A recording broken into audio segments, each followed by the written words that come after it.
Welcome back to Member Musing. You're joining me, Brooke Hall, as I talk to Middle East and North Africa Leisure and Attractions Council members about the thriving MENA leisure landscape. This Menalac podcast brings you engaging dialogues regarding the MENA leisure and entertainment sector, as well as spotlighting the pioneering products, thrilling offerings, and amazing accomplishments of Menalac members. I have two very special guests joining me on today's episode. We are going to be talking all things safety with the Chair and Vice Chair of Menalac Health and Safety Committee. I'd like to welcome Ryan Phillips, Director of Operations for Safety Skills Training. Give me a wave, Ryan. And also Chris Napier, Global Health, Safety and Talent Development Director for Mellors Entertainment. Hello to Ryan and Chris. It's wonderful to have you on the podcast. I've got lots to ask you. Good afternoon, Brooke, Chris, and everyone. We're super excited to be here with you. Now, MENALAC is a trade council for the leisure industry by the leisure industry.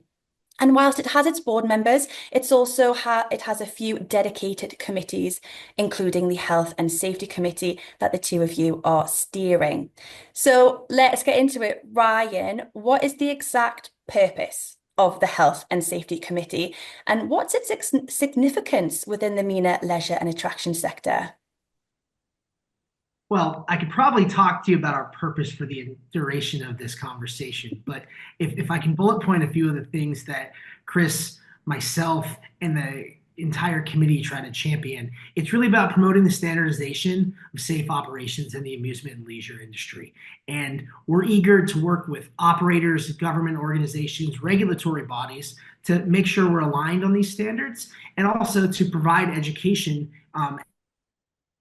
to evolve, and to our young leaders that will be moving up in their organizations. Chris, tell me kind of what was your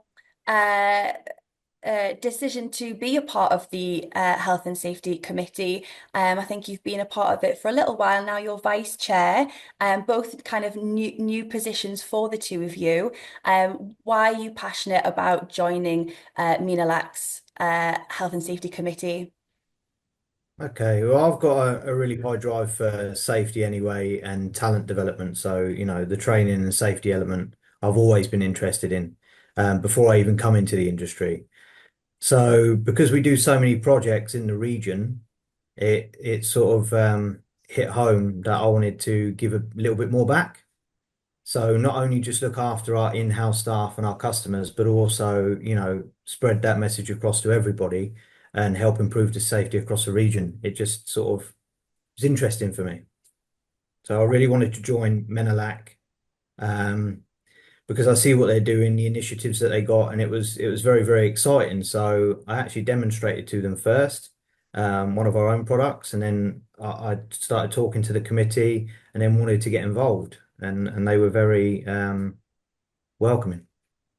I guess that leads me on to my next question, actually. Ryan, you might share similar feelings about what Chris has just said there, about why you also wanted to be a part of the MENALAC Health and Safety Committee, because I'd like you to maybe give me a bit of an overview as to the current status of the health and safety within the MENA leisure industry.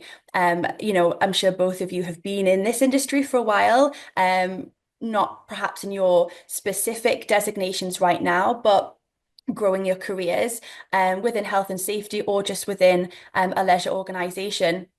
So what have you seen over the past however many years in terms of health and safety development? And I would be interested if you think there is, some room for improvement, or where do we need to go next? Not as necessarily improvements, but as the industry grows across the region, what are you think some specific things that maybe need to support that?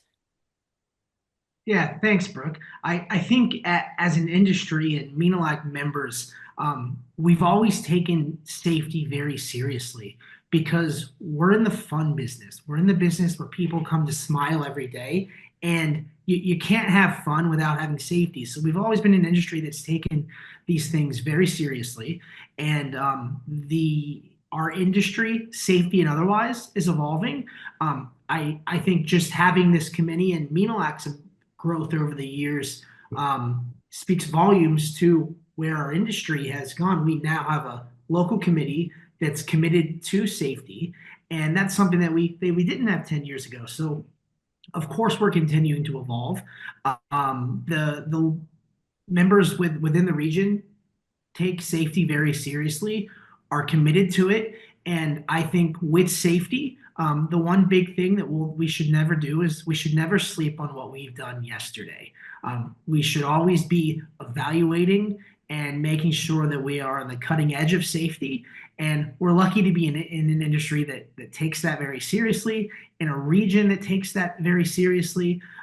MENALAC members are committed to safety, so we need to just continue to have folks that are aggressive in being vanguards and pushing things forward. And we'll continue to have one of the safest regions and industries around the world. Chris, is there anything you would add to that? I know you've worked in Saudi Arabia, which we all know is a newly emerging, fastly emerging market.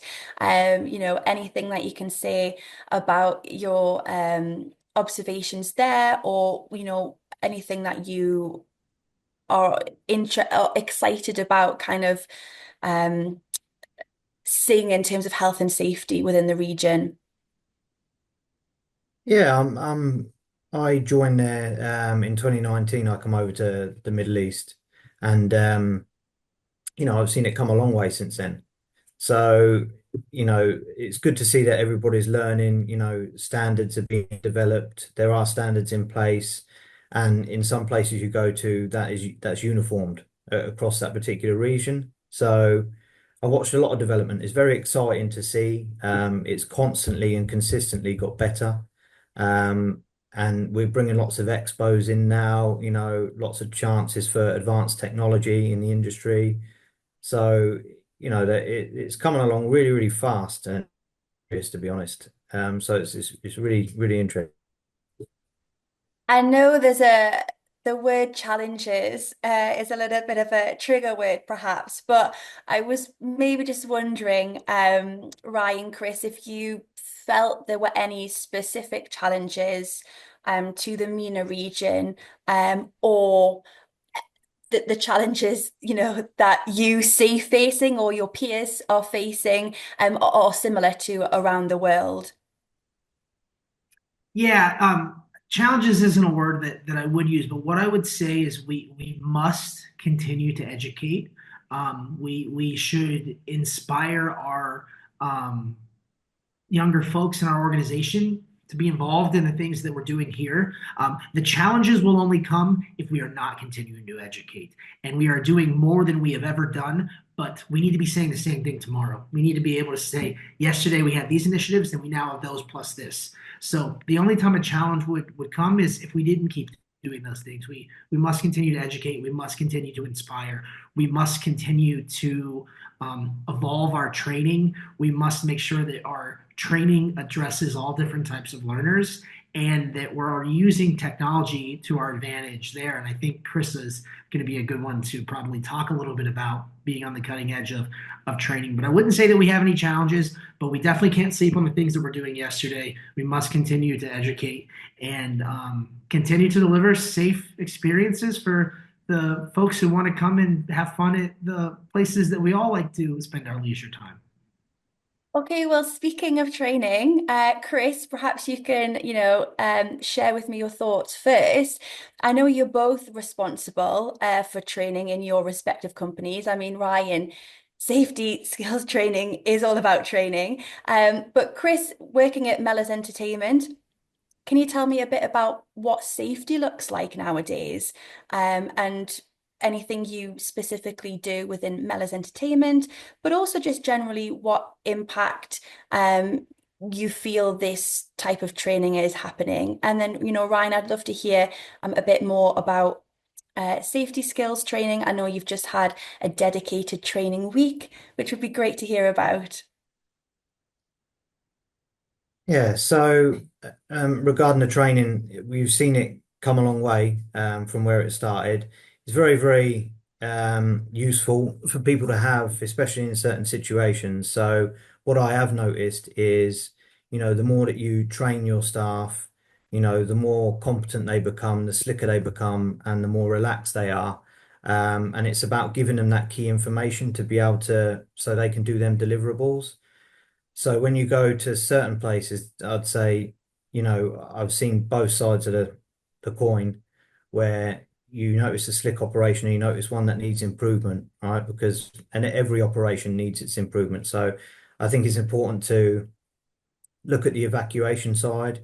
We do that in our training now. We have maintenance training courses, operation training courses, leadership and development. It's about just giving people the right tools for the toolkit so that when it comes to, an incident or an evacuation, they're able to act in a certain way that's professional, that's safe for everybody, and it just keeps everybody, safe while they're on the attraction. So it's very, very useful.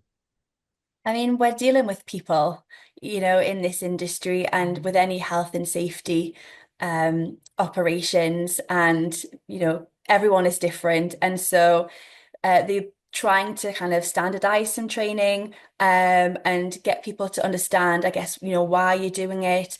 And I know Mellors has different ways of doing that as well. I've seen that firsthand. Um, Ryan, what would you add in terms of kind of the training that you employ or you think is effective? Yeah, there's so many mediums that can be used to deliver training, and there's the traditional medium that we've accustomed to, in-person training, and there's some education that we're literally doing right now, and there's e-learning tools, and there's some micro learning training tools, and to Chris's point is we're seeking competent folks in our space as it applies to safety and the aquatic water park leisure space. We try to achieve about 4 hours of training per month to seek a level of test ready levelness. And when I say 4 hours, sometimes people's eyes pop up. But if you back that down to a 5-day working week, we're 12 minutes of training per day to achieve 4 hours per month. And pretty easy to understanding what our objective is in trying to get that competency, and understanding all of the mediums that we have available. And certainly some of those has to be in-person trainings, but some of those are medium range sessions, learning sessions, 5 to 12 minutes per day. But there's many ways to address these needs that we have, and I think it's an important we do so because we are looking as ride operators to be test ready on their 34th day on the job, just like they were when they completed the training out of lifeguards. And there's many mediums that we can use to address these training needs. Yeah, kind of going back to what you said earlier about education, we're all always learning, and there is never going to be an end point.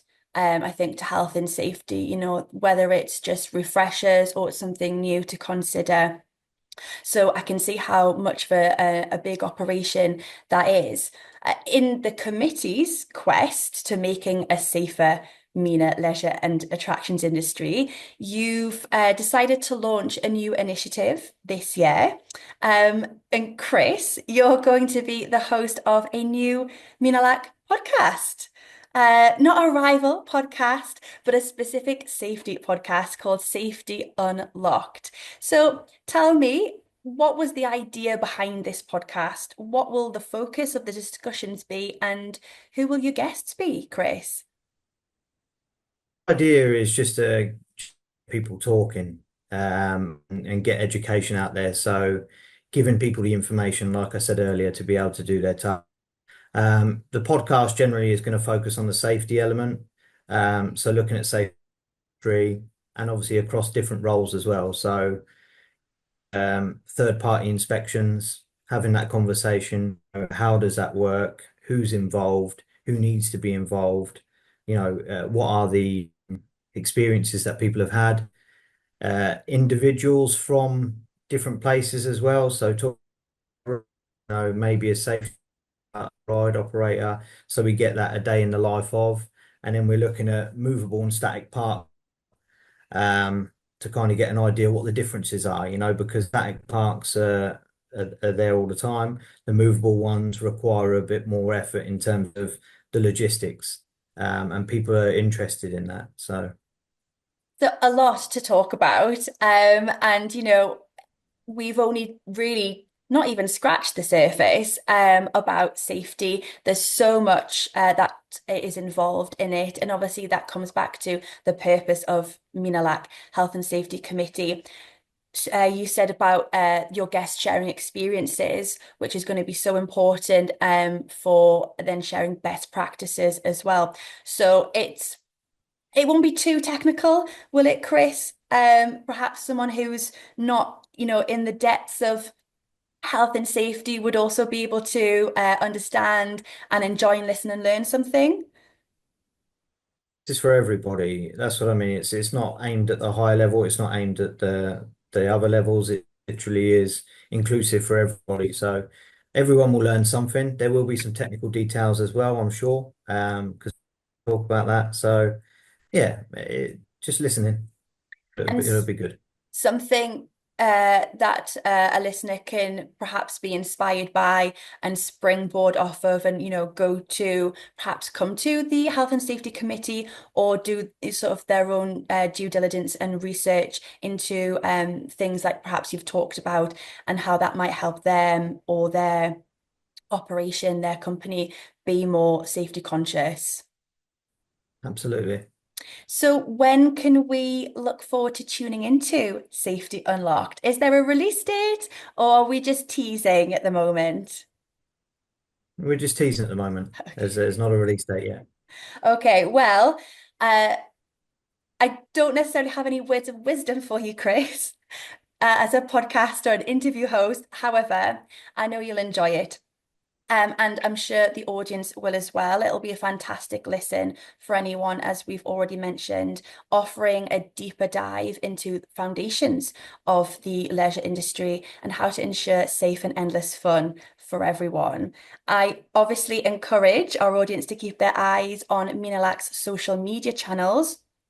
This is where we'll give more announcements regarding the new safety podcast and its release, as well as details of other health and safety resources and initiatives on offer for the leisure and attractions industry over the coming year. And perhaps I will have Ryan and Chris join me again to talk about any new initiatives. Ryan and Chris, thank you for joining me on Remember Musing, a long overdue appearance, but a great discussion about health and safety in the leisure industry.